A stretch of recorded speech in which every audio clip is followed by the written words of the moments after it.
Okay, we're back on the Investigative Journal. I got a short 4-minute segment here, then we'll take a break and come back with Svali for a whole nother hour. We're talking about some of the jobs in the Illuminati, the practical daily jobs that these members of this group who are infiltrated in America heavily take what they do. Now, one thing I find interesting, Svali, is, in the media, I'm not going to name names or anything else. I don't have any specific information, but I find it interesting doing some background checks, and a lot of the top media people in our country, they all come from these very wealthy families, and that's not the typical MO for a journalist. A journalist is somebody grows up on the street, wants to talk to people. I mean, I can think of Jimmy Breslin, guys who never went to college, didn't know how to type, and just got in there and took their tie off and started writing stories. But, as you look at the media now, these are all these silver spoon kids growing up with silver spoons. I find that quite interesting. How deeply infiltrated, from your knowledge, are they in our media? Wow. I do know fairly deeply. I remember that when I was in San Diego on Leadership Council during meetings, they would laugh about how people had no idea of how much they were being influenced and didn't even know it. They found that kind of amusing, which is, that's the mindset of people in the group. They're like, the sheep has no idea that they're being led by the nun. And right. They find it amusing because they show it as evidence of this. I'm sorry, I'm just describing what they say. I don't agree with it now, but they saw it as evidence of the stupidity of the average person, that they have no idea. I'm not saying that every news story or every newscast story is a member of the group, by no means. But they specifically do teach and train and educate children that show an aptitude for the media, because they want that. And if a person has a bright, charismatic personality and presents well, then that's just that child will go into that if they have the verbal communication and other skills required. Correct, and that could explain why a lot of our stories really never get covered outside of the influence they have financially and the ownership of the media. Absolutely not by coincidence. What's that? Not at all coincidence. Yeah, so that's a good idea why, folks, you're not getting the news from those outlets. We have not only in our government, it explains, a lot of things. Why? Look at the war in Iraq. Look at the evidence there that shows that it was wrong. Look at what they're doing in Iran right now. It's incredible. All this stuff. It's pretty obvious, people. There's something behind it. Svali is here trying to explain this organization from her knowledge, and it's quite a story. I know this idea. You were involved as a trainer, mind programming. This is just. I'm looking at some of the chapters in a book you have yet to publish. We're talking about brainwave, color control, metal, jewel programming linked to stories and movies. It goes suicidal program. In just a minute here before our break, can you kind of break down what you learned about the importance? We got to take a break, Svali. Sorry. We're going to do that quickly. Then we'll get back to you. We're talking to Svali regarding her role as a head trainer in the Illuminati and the American Illuminati. We'll be back on the Republic Broadcasting Network in 2 minutes.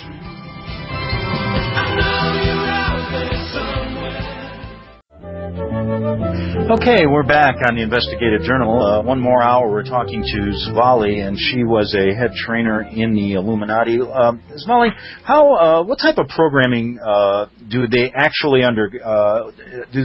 teach you, and how do you learn these different techniques? You're taught from childhood on. My training in how to be a programmer was very young. I was mentored by another programmer at the age of 5 by a doctor at George Washington University. And he not only did he do the programming on me, but he also taught me how to do it to others. The types of programming, again, that could be a whole 10-hour segment to go into depth.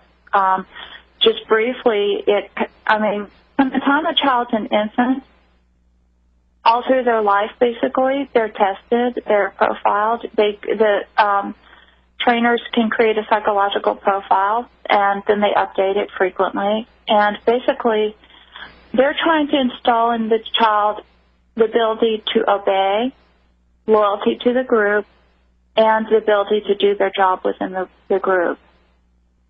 Now, those jobs vary in complexity. I mean, you may have, on one side, a child trained to be a prostitute. On the other end, you may have a child trained to become a governmental figure, which is a lot more complex programming.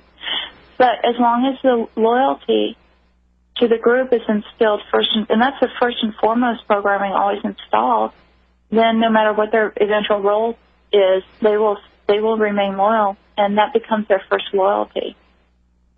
Whatever nation, whatever their public role in life is, their first and foremost loyalty will be to the group and to serve its goals. Whether they know, a lot of times the goal there too is to be able to help the child create that complete division between their day role and their night role. So a pleasant, charming, wonderful, kind person in the daytime could be an absolutely cold, ruthless person at night or during the day. You know, it's also during the day they do it. They may, you may have a housewife with children who goes out and completes a courier job for the group, and no one would ever suspect her. This frumpy-looking little housewife with a baby in a car seat is actually carrying some valuable documents. Or, again, I mean, the first and foremost, though, is they want to instill loyalty, and they want to discourage people from questioning orders.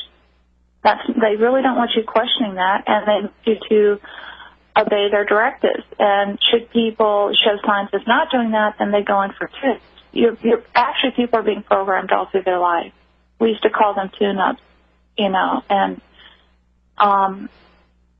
it's a lifelong process for members of the group.